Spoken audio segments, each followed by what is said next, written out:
as my platform started to get bigger, like I kind of felt like this responsibility where I wanted to write reviews that would help as many people as possible. And I don't want to like stick it to the author more than like the 1-star review already does.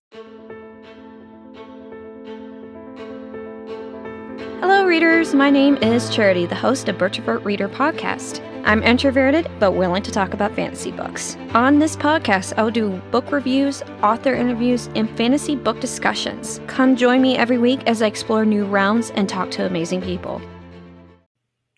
Hello, readers. This is your host for Booktrovert Reader Podcast. My name is Charity. I have an exciting episode with you today. I have Bookstagrammer Goodreads reviewer. I have her name is Nenia. I have been following her for quite some time, and I love her reviews just in the fact they're super detailed, super honest, and she does not hold back. So I invited her on to talk about herself, her reviewing process, and all that fun stuff. So Nenia, definitely introduce yourself and a little bit about yourself. Hi, yeah, thank you so much for having me. As you mentioned, I'm a book reviewer. I've been doing that for over 10 years now. I'm also a published author, and I have a day job, so I work in tech as well. Oh, wow. You're definitely busy. Yeah, I am. Got a lot on your plate. So you started this 10 years ago. What got you into it? I remember being in one of my college classes and I was super bored. And so I was just Googling one of the books I was reading to see what popped up. And one of the things that popped up was this site called Goodreads. And so I was looking at it. This was like before it was acquired by Amazon. So it must have been like 2009.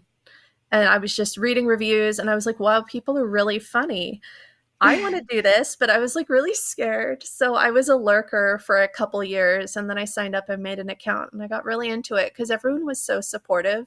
Like one of the things I love about the book community is like even when you're just starting out, people will like really encourage you, comment on your posts, and like say, hey, keep it up. And I've always really loved that about this community.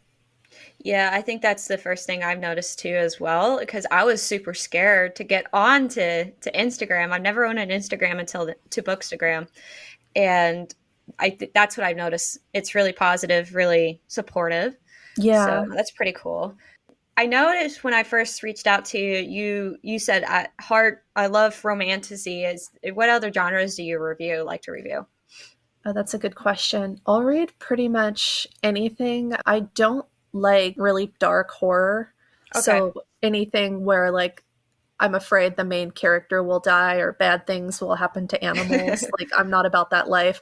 I also don't really like straight up Westerns. I'll read Western romance. But apart from that, like I read a lot of thrillers. I read I can't talk. I read a lot of romance, and I read a lot of kind of blends of the two. So like fantasy romance, fantasy thrillers, romance thrillers. Yeah, I noticed like on your Instagram that you're talking about the bodice rippers. Yes.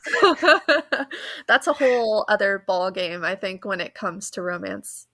Because they're so dark and dated. It's hard to review those, I think, and I think it's really important to provide a reflection of like the trigger warnings, because trigger warnings didn't exist back then, and so you didn't know what you were getting into with some of those. So those bodice rippers romances, they have some pretty questionable stuff, right? Yeah. Oh boy. So you avoid the very dark genres, and what would you say is your favorite genre to review? Oh, I like that question. I think fantasy is fun because I like to fangirl about the world building. When it's done well, I think that's when an author can really make a book their own. Just because, there's so many options like of what can be invented. Like when you're writing about things that already exist, I think you're a little more limited. But like that's when I feel like an author can really let their imagination shine, and I love that.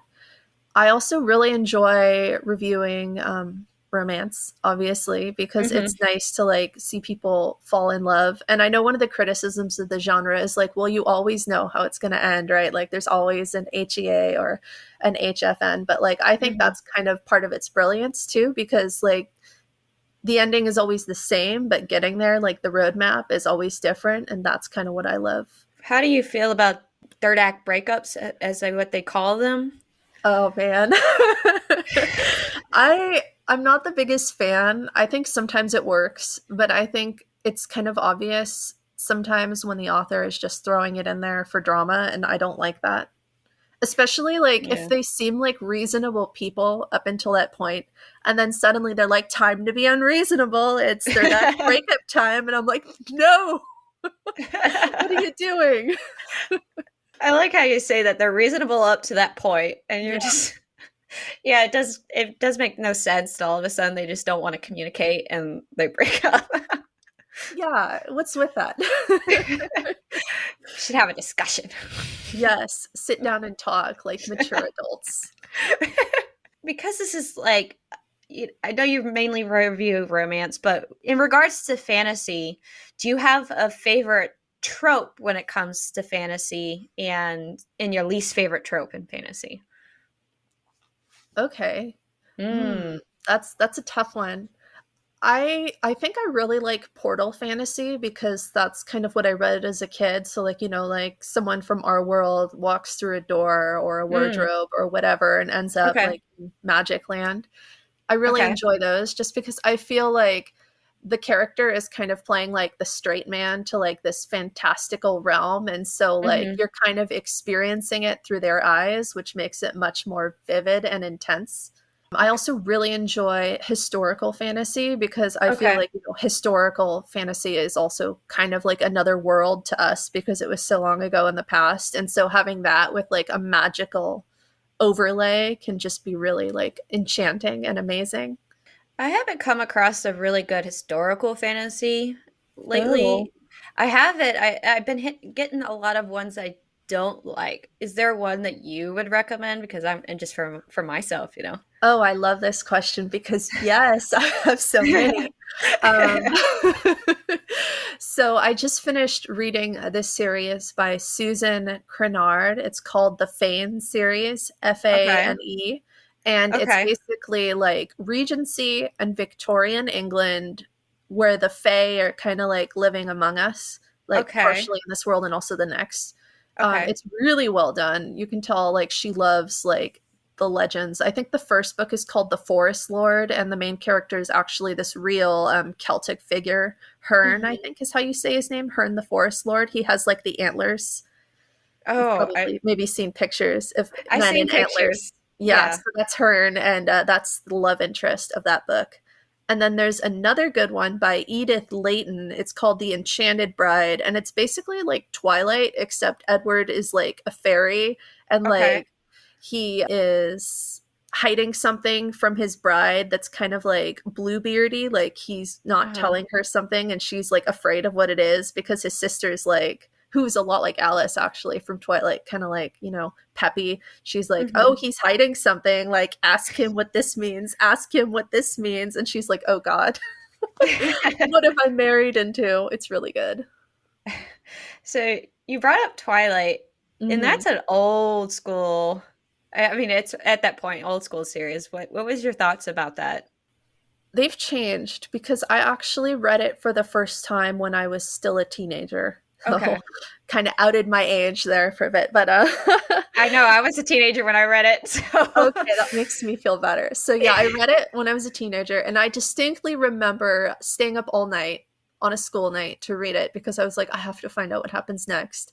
And then I reread it like right before the movie came out, and at that point it was getting like really really hyped up like all right. across the internet, and so like it became kind of impossible to read it and parse out like the hype and like what other people were saying about it from like the book Hmm. itself.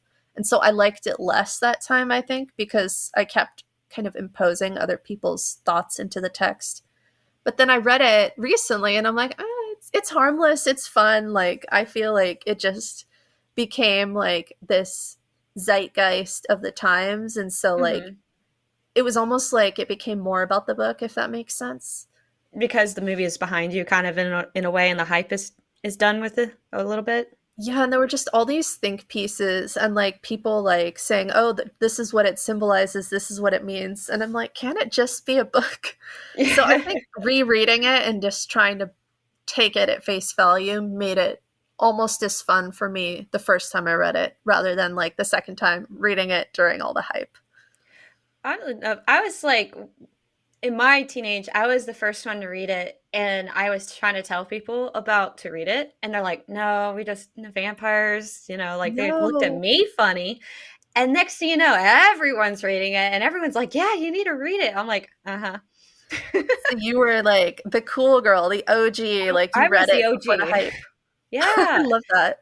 And I'm thinking about the way you described it. I'm like, man, maybe I should just read it one more time. It's like it could be like that comfort read and Yeah. just enjoy it for what it is, because that would bring you back to when you first read it and you just love the whole aspect of it, the vampire coming out of nowhere. Maybe I need to get back to my roots. Yeah, definitely. I was originally drawn to your reviews, essentially. Can you walk us through how's your writing process when it comes to your reviews for each book that you come across? Yeah.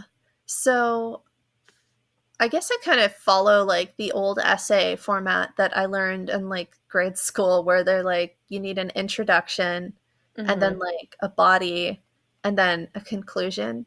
So like Mhm. my introduction is usually like this is what I think about the book. These are kind of like my opening thoughts. And then my body paragraphs, sometimes there's more than one. I get carried away.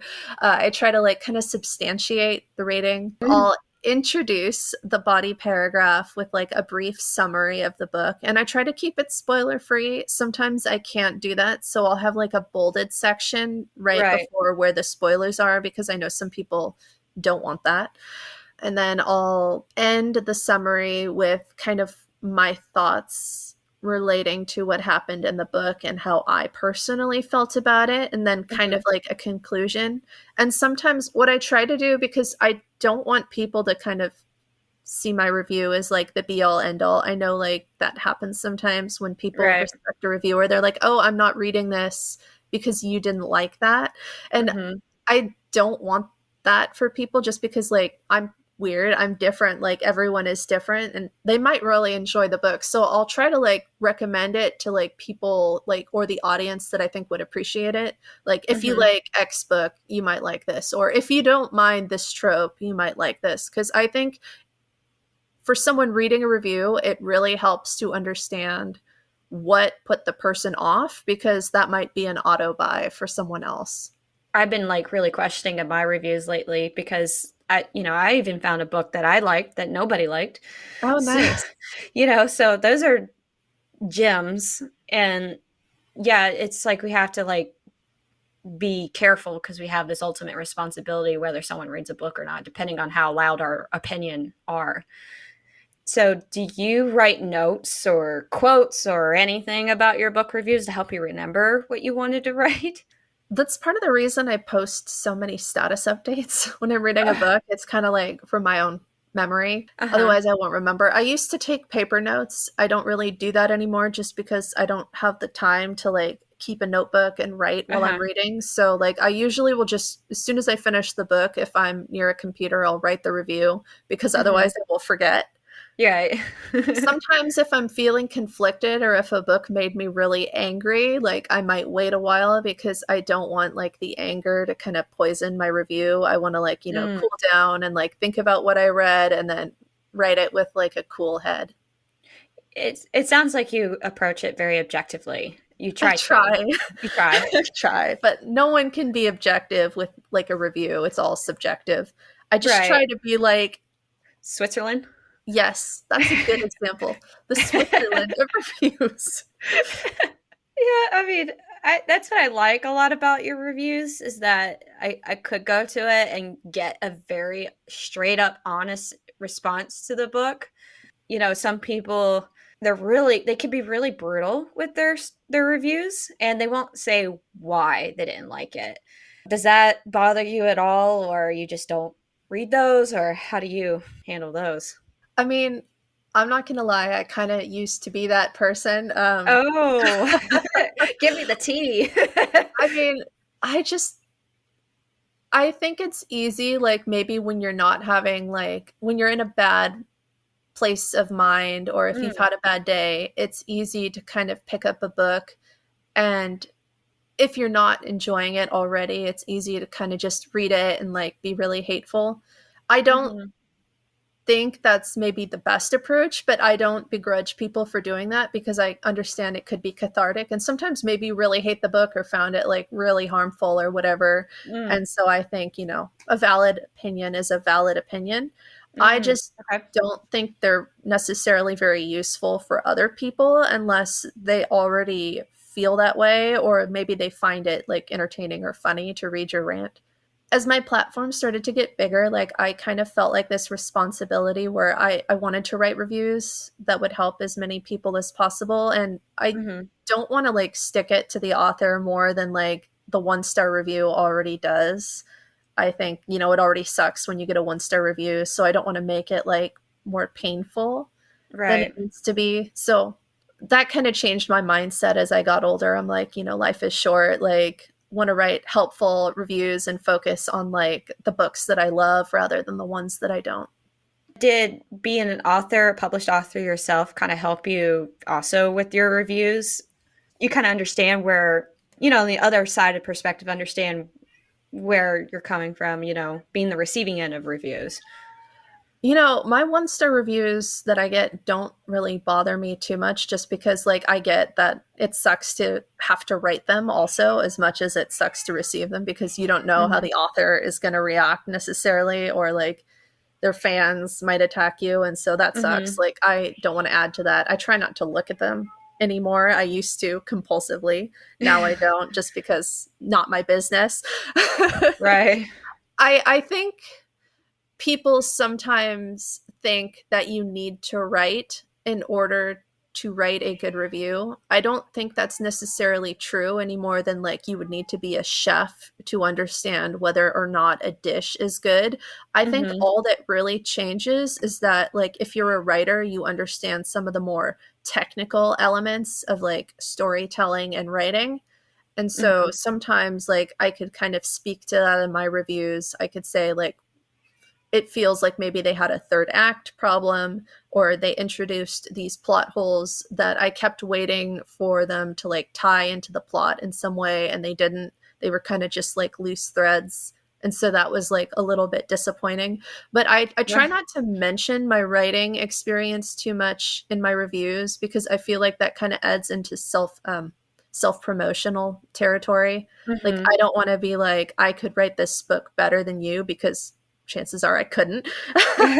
How do you feel? Because I've seen this on Instagram quite a bit about how people's like, don't ever tag an author in a negative review or whatever the case may be, because I think they're kind of come across, you don't want to hurt their feelings or you don't, Right. it's their work, you don't want to insult them. Like, how do you feel about that? Because I know you're not malicious or anything, you're just being honest.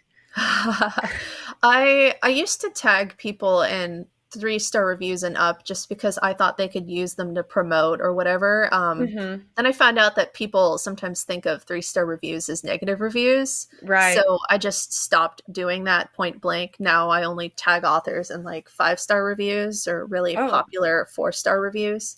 I mean, not okay. really popular, really positive, sorry. Okay. But yeah, I see the point. Like, if someone is trying to distance themselves from criticisms, I think rubbing their face in it isn't Hmm. great, especially, you don't know what someone's like mental health like maybe they've stepped back for their own well-being and so like I think tagging people in negative reviews could be seen as malicious in that regard Hmm. even if it wasn't intentional.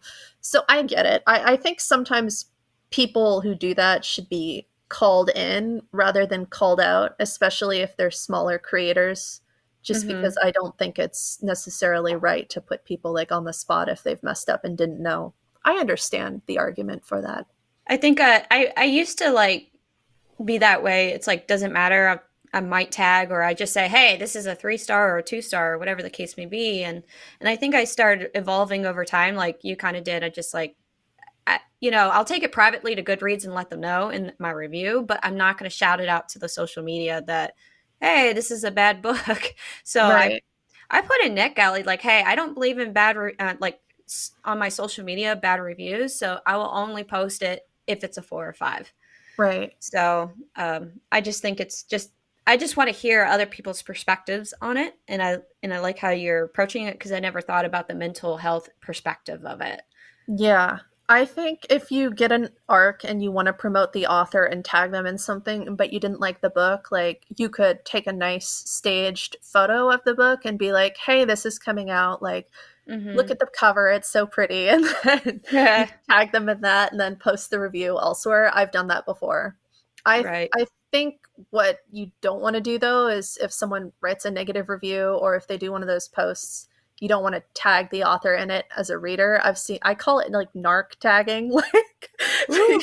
because if someone has written a negative review and they didn't tag the author in it, like tagging the author in it as someone reading that post and being like, "Hey, did you see this?" Like I feel Ooh. like it's hard to defend that. Right. Yeah, I can see that. Some people, they say, "Oh, it's my opinion," and all this Yeah, stuff, and yeah, it's like I see both sides of the argument, but it's to each their own. definitely. When you're reviewing a book, what are some key points that you like to focus on when it comes to book reviews? Oh, oh, what a question. Let me think. The examples I have is plot, characters, writing style. You talk a lot about loving the world building. It's Right. kind of a thing for you. I'm trying to think about the last review I wrote, but like my brain is like, I don't know about reviews. Like, what are you talking about? You don't I write don't know. those. You you forget them as soon as you write them. Exactly. That's why I have to do it right after. Things I focus on in my reviews. So, characterization is a big one for me. I feel like, when I'm reading a book with like a female main character, ideally, like I want to read about a character I could be like friends with. If not that, like someone who's really entertaining. I kind of have gotten into like anti heroines lately, like, like morally gray. Yeah. I just find it so fascinating to like read about like these female characters who just give no flips. They're like, As we embark on this journey together, we need your support and ensure our quest continues to flourish. Here are a few ways you can help us. 1. Subscribe. Make sure to hit your subscribe button on your favorite podcast platform. By subscribing, you'll never miss an episode and you'll be the first one to know the new adventures released in the realm of fantasy. 2. Rate and review. Leave us a glowing review on your podcast platform of your choice. Your feedback not only fills our hearts with joy, but also helps other fantasy enthusiasts discover our podcast and join in our adventure. 3. Share with fellow adventurers. Spread the word about Booktrovert Reader Podcast. Share our episodes on social media, recommend us to your friends, and engage in conversations about your favorite moments. 4. Support us through subscriptions. Your support makes it possible for us to continue bringing you captivating content. Your support keeps the magic alive. Head over to my website to get started today. By subscribing, rating, reviewing, and sharing, you become an integral part of our quest to celebrate the beauty of fantasy literature. Together, let's ignite the imaginations of countless dreamers and create a haven where stories come to life.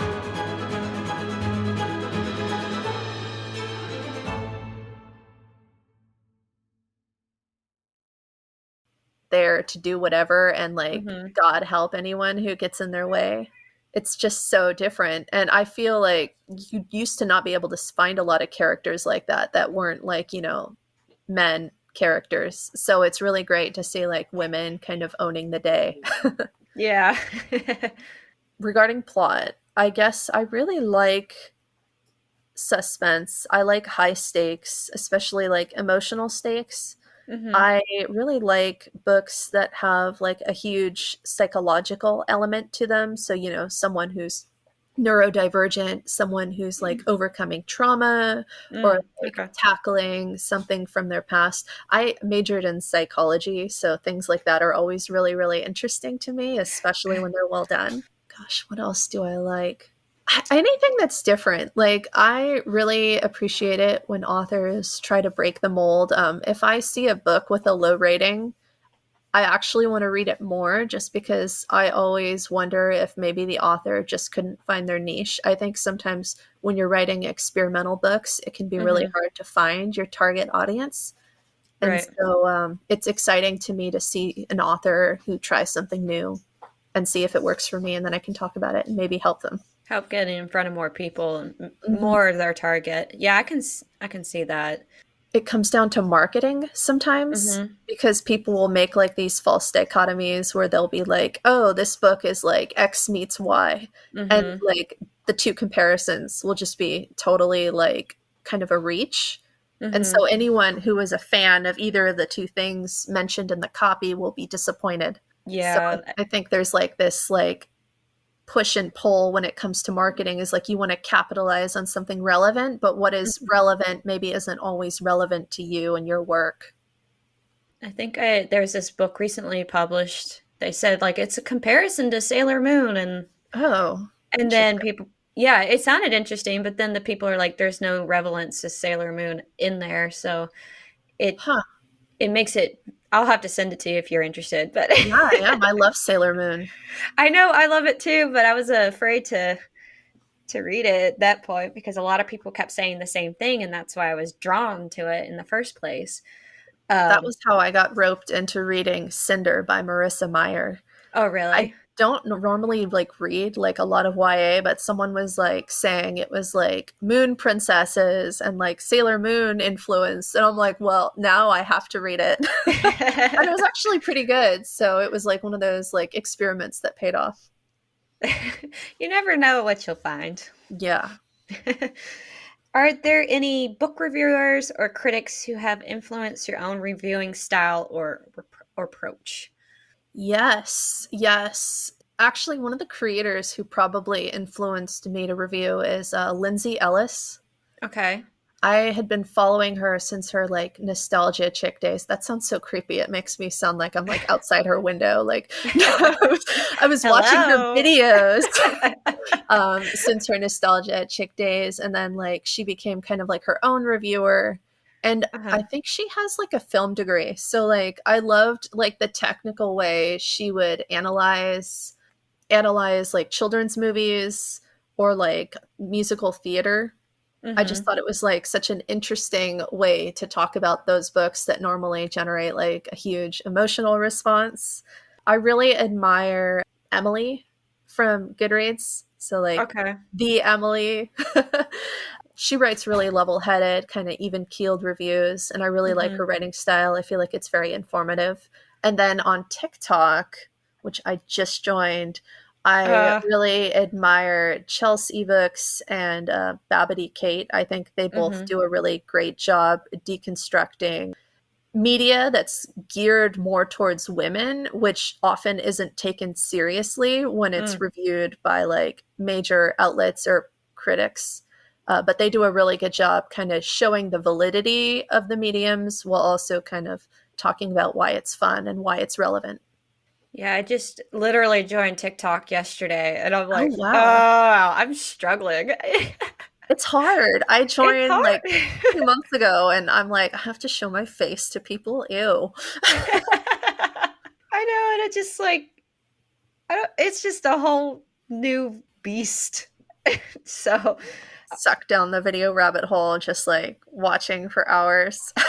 I almost did, but I've since I was aware of it, I was like, Mhm. nope, nope, I'm not gonna do it. I'm not gonna do That's good because I was not aware. And I'm like, oh, look, it's 3 a.m. And I've been it. watching like cats play with goldfish for like an hour. I have to find you now because I'm trying to. I found out that you have to have like 1,000 followers to even put your link on there, and since I'm doing it for my Yeah. podcast, I'm like, ugh, Yeah. another social media climb. Yeah, and like you can't make playlists until you hit like 10,000, which was disappointing because I was like, I want to organize my videos. Like, why can't I? And then I looked it up and I'm like, oh man. Oh, the struggles. I know. You have a blog, uh, which I think was oddly enough, was when I was following you, played a kind of a pivotal role in how I started my blog and using Oh, Goodreads for promoting my blog. I felt like I was stalking and felt like I was stealing ideas from you, but it really helped me a lot with some things because formatting was a beast. And when I saw you do it, I was like, oh, okay. So, how did you learn all your techniques on that? oh God. Well, I've been on Goodreads, like I said, for like a long time, Mm-hmm. since before the Amazon acquisition. I think I joined in like 2009, which Right. is insane to me. A lot of it was trial and error. My reviews are kind of formatted weird because I just lift them directly from the HTML on my blog, which Mm-hmm. does a double paragraph. I actually like it better because I feel like it makes it easier to read. I think like when people are posting their reviews on Goodreads, like it looks a little bit clumped when you just have like one break in between paragraphs. Mm. But Okay. the formatting is largely because of my blog. It keeps all the italics and the bolds in, so I don't have to do much. I made my header with just like an href like image link, Mm-hmm. and then I just formatted all the buttons. I feel like I got exposed to HTML pretty early because of Neopets, right? Like you had to customize your Oh, shop front. Neopets. Yeah. So I feel like for a lot of like millennials and like Gen Xers, like Neopets was like our first taste of like coding. Uh-huh. Because if you wanted a nice shop, you had to like put the code in. Oh my gosh, I totally forgot about Neopets, and I remember doing all that. Oh my Yeah. gosh. We're old. That's okay. It happens to everyone. We age well. How about that? Yes. I miss Neopets. Yeah, oh my gosh, I love Neopets. Yeah, I forgot Didn't about think you that. were going to be getting into that on this podcast, did you? The millennial memory lane. Next up, Tamagotchis.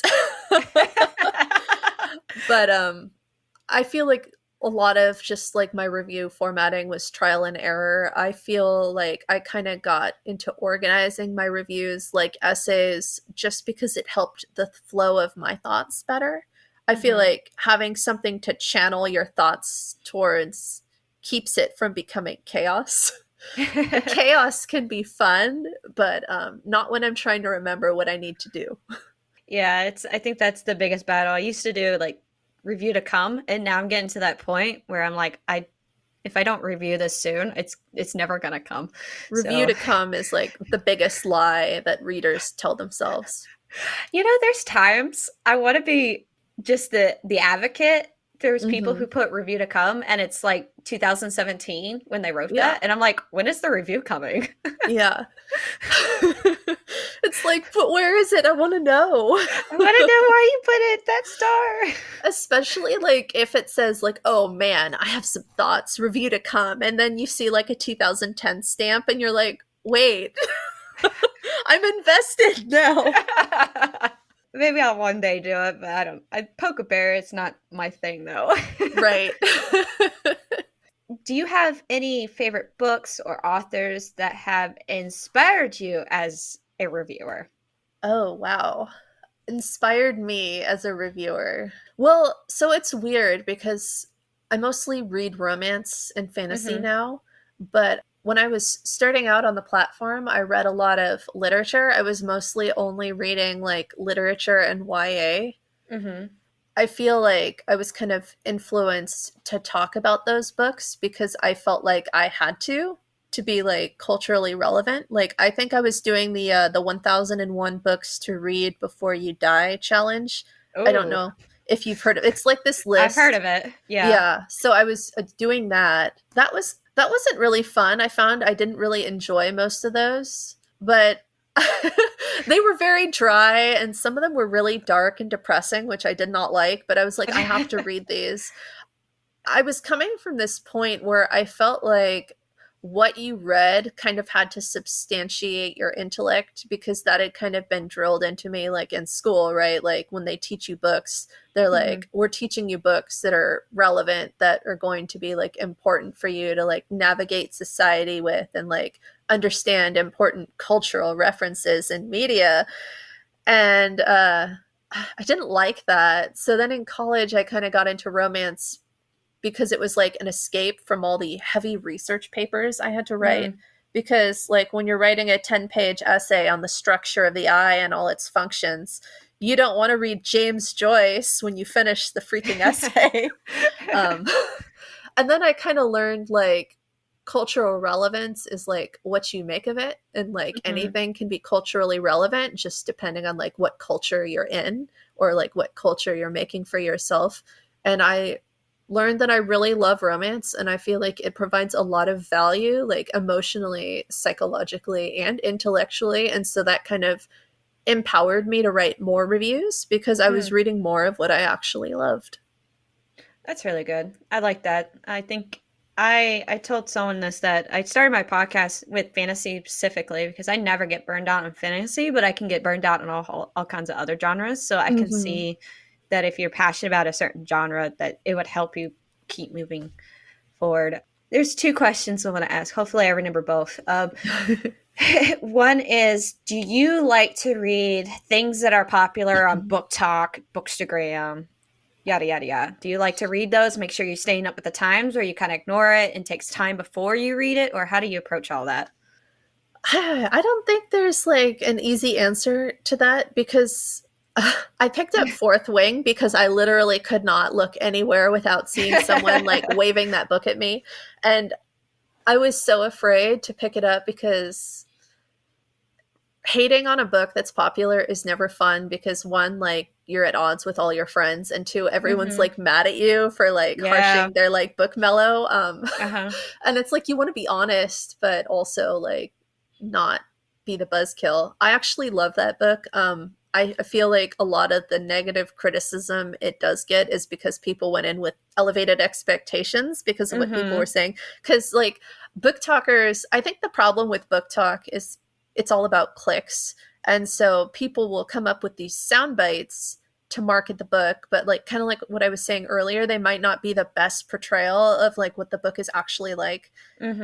Because like I think if you say that Fourth Wing reinvents the fantasy genre, like, and then you pick it up expecting it to reinvent the fantasy genre, you're going to be angry, because it's pretty basic from a world building perspective, but like where it really shines is just like the setting and the depth of the characterization, and like the chronic illness rip, like all of that is really great, but it doesn't reinvent the wheel.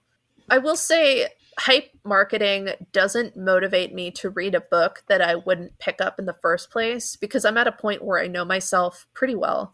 I know that there's just some tropes that I will never enjoy, and I should not touch those, because it wouldn't be fair to me and my time, or the author and their time for writing the book, or the fans and we're enjoying it. But it does push books in my direction where I find myself thinking, okay, this might be fun. I kind of want to see why everyone is into it. Yeah, I think I went in with a high expectation with the Fourth Wing, and I loved it, but not like to the point of like, oh, I got a book slump now, let me talk about it over and over and over again.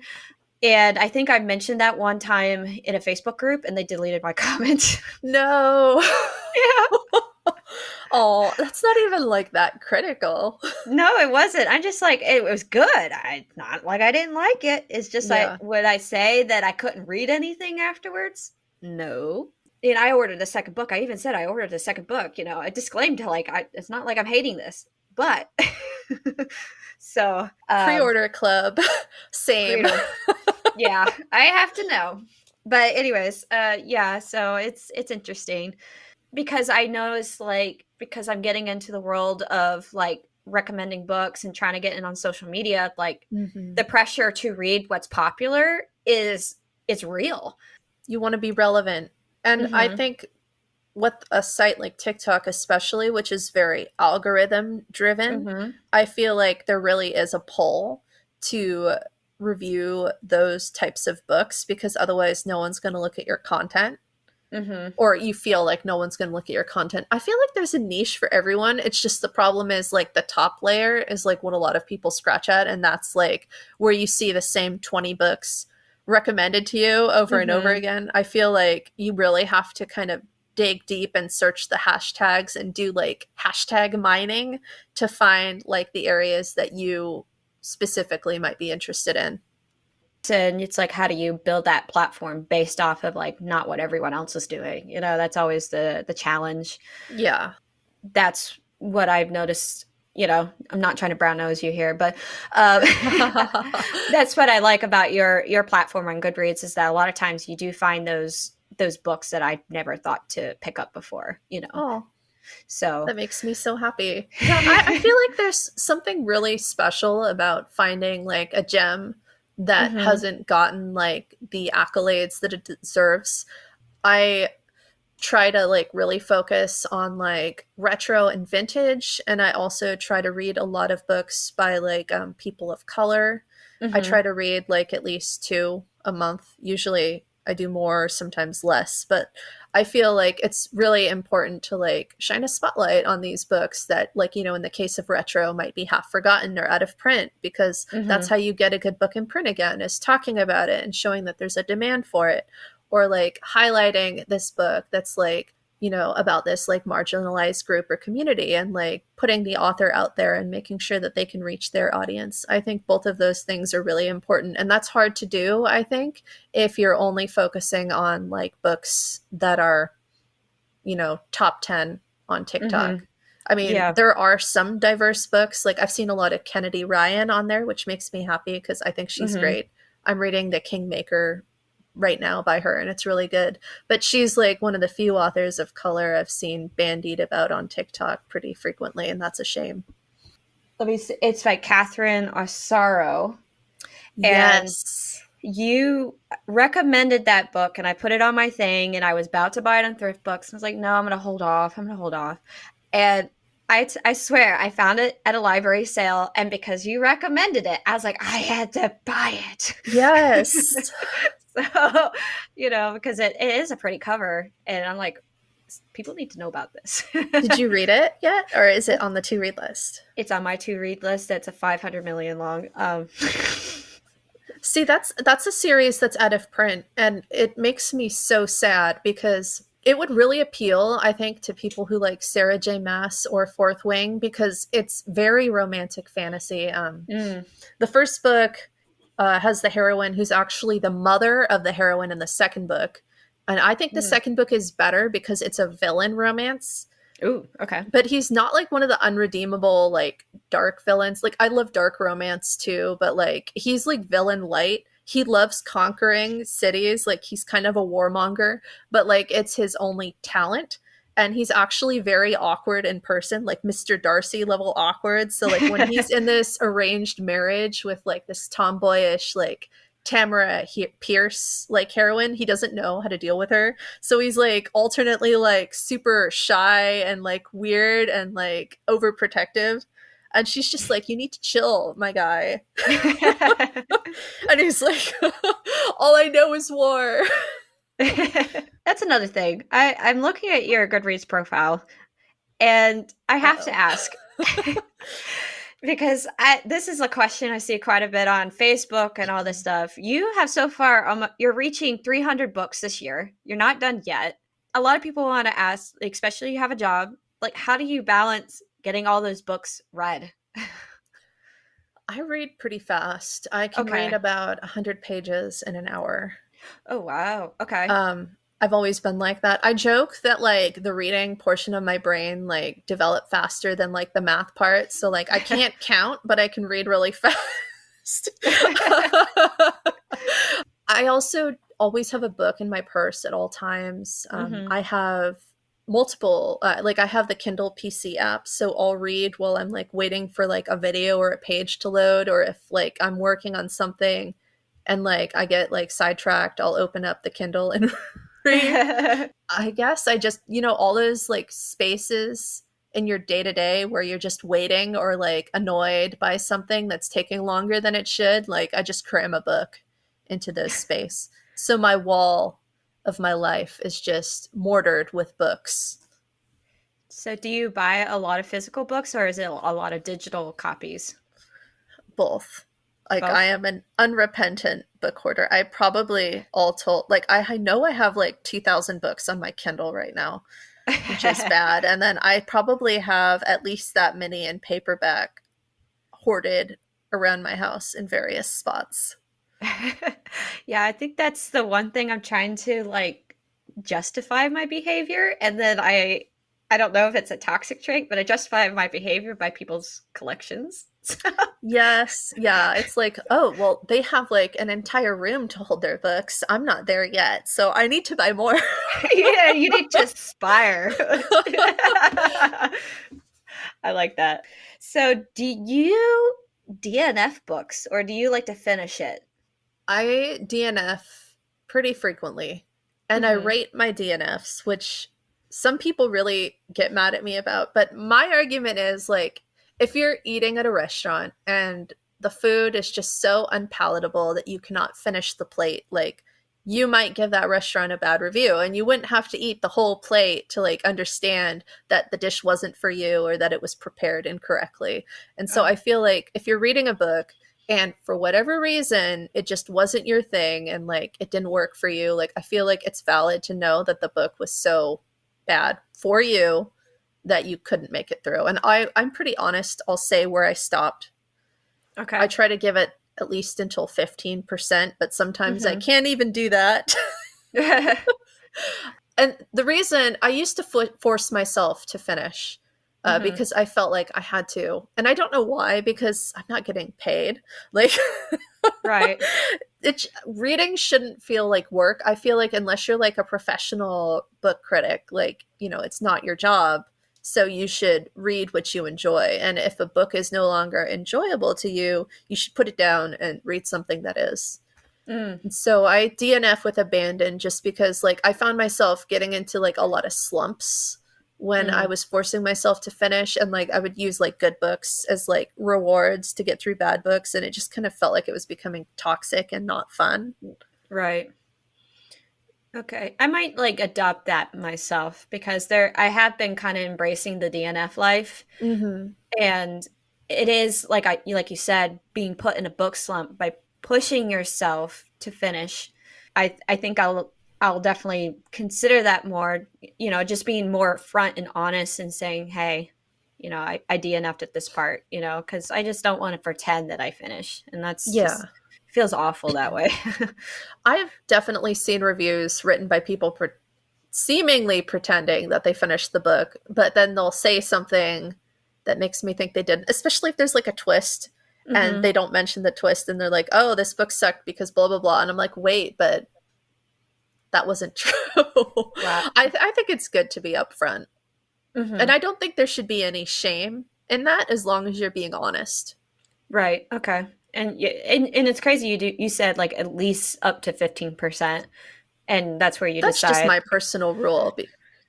Yeah. Because I, especially like with longer books, like if a book is like 700 pages, like sometimes it can take a while to like set up the world building. I Hmm. feel like you as a reader get a sense, like I don't know if this is true for you, but you can kind of get like a third sense, like if the book is going somewhere Hmm. and like building up to something, and like if you want to invest the time and find out where it's going, because there'll be like little hints or whatever, and you'll be like, oh, this seems like it's seeding the way for something like great. I want to find out what happens. I do get that sense. I just have to embrace it and be okay and not be a people pleaser. Yeah, yeah, and you have to like make the decision, like, is it worth my time to stick with this? Like, am I enjoying it enough that I want to find out where it's going? Right. Okay. I like that. Okay, I'm just going to ask this one.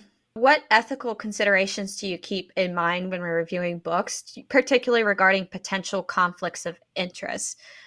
Definitely saying something that might not be what everyone else is saying. That's a tough question. So I guess there's like a couple that I keep in mind. I typically will avoid any book that sounds like it has a plot similar to something that I've written, just because I don't want to be biased at all. Unless like I think I'm going to enjoy it, or it's like in a genre different enough that I feel like maybe there wouldn't be a conflict of interest. Mm-hmm. When I'm reading books by people of color, I try not to talk too much about like the cultural accuracy or like the Mm-hmm. representation, because I don't know if it's accurate or not. Like, that's Right. not my wheelhouse. I might notice something funny and I'll be like, I don't know like about this. I'm not like an expert, but like this read like a little bit weird to me. But like, I try to be respectful. Like, and understand that, some things I just will never have the authority to speak to. And that's just something you have to be okay with as a reader, and understand that some people should talk to things that others shouldn't. Mm-hmm. Um, and I think it's also important to, if you're reading a book that has significance in some way, like, if it has like disability rep, or it's significant in some other aspect, I think it's important to mention that in the beginning, just so people who are interested can read that and seek it out, even if you didn't like it. And I Okay. think like from an ethical perspective, it's also important to read like out of your comfort zone, like read stories written by people who are different from you, Mm-hmm. and like who maybe don't look like you or don't have your culture, just because it's important to learn, get the stories out there. The pool of books that are available to us aren't homogenous. I think diversity in reading is really important across all genres, and I think the Mm-hmm. best way to get more of that is to read more of it. That's really good. How do you handle receiving requests from authors and publishers to read and review their books? That's a good question. So I'm pretty honest. Like, I would say some people would probably say I'm brutally honest, even though I really Mm-hmm. try not to be brutal or mean. Um, I typically don't accept requests now, just because a lot of the ones, some of the ones I'm sent, I don't want to say a lot, some of the ones I'm sent, I'm just really not sure about. And I don't want to give a negative review to someone who doesn't have a lot of reviews, Mm. especially like if they're a smaller author. If they have like under 50 ratings, like Mm-hmm. a 1-star review can be pretty crushing, not just like, personally, but also to their rating overall. Right. Like, I feel like ratings have more impact when you have less of them. Mm-hmm. And I just, and I don't have time anymore to go through like all of the requests that I'm given. That sounds really bad, but like I don't have time to take on new requests. I still accept paperbacks Mm-hmm. from major publishers, but I can't always read them right away. I got one in April that I'm only just now reading, which is really bad, but the book hasn't come out yet, so I'm still Yeah. good.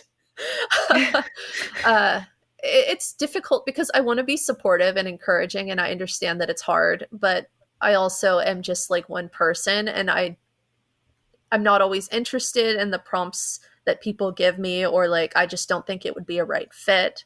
But sometimes like I'll post like promo for someone, or give someone a bump, or like their posts. I try to like things. Like, I try to be supportive even if I can't review. I've been inviting a lot of authors on here, and obviously we're constantly interacting with authors. To know, for a reviewer as yourself, is there a right or wrong way for publishers or authors to reach out to book reviewers to request to review their book? Yeah, I think it never hurts to ask. Some reviewers will have a list of things they're not interested in their profile, Mm-hmm. and I don't think all authors read that. I think if you're No. going to query a reviewer, you need to read their submissions. Bloggers have them as well. I think, if you're going to ask someone for a favor of that like magnitude, like, of their time and like their platform, you should make sure you're marketing yourself to someone who will actually be interested in your book. I Mm-hmm. never get upset when people ask me, like, why would I? I think it's really like a compliment. I always try to be nice. I'm never like mean when I say no. I'm always just like, sorry, I don't have time, or sorry, this just isn't really my genre. Like, but Mm-hmm. good luck. Like, that's amazing. Yeah, I think that's really important. I think I need to revisit I used to have one and I took it off because when I was focusing on it, but I'm getting requests now. And I'm getting like requests to review their thriller books. And I'm like, not my genre. Yeah. Right. It's so nice to be asked, though. I always try to look at it from that perspective. I'm like, wow, that's really nice. I hope you find the reviewer you're looking for. Right. Yeah, I think some authors are just saying nowadays, like if they just hear a response from you, even if it's a no, they're just internally grateful for that. Anyways, I'll try to wrap it up. If someone's learning to grow their platform, what is the advice you would give them if they're building Goodreads, their Instagram, or whatever the case would be as a book reviewer? Ooh, ending with the toughies. No pressure. You can't leave now. I think being honest, because I think it's really important to build credibility. I think it's really important to be as impartial as you can and have a really strong platform where you're coming from a place of like, not cruel honesty, just like honesty and a love of reading.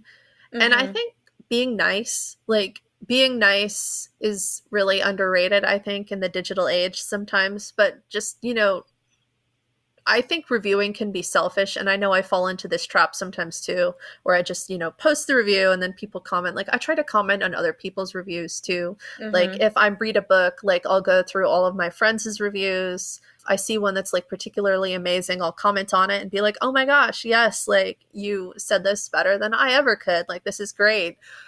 Keeping in mind that, everyone starts small. And so it never hurts to be supportive of someone who's just starting out because, then you can grow together. Like, I think some people see book reviewing as a really competitive area. Yeah. And it is, but it doesn't have to be like a mean-spirited competition. It can be like rivals to lovers or rivals to friends, right? It doesn't have to be rivals to enemies. Right?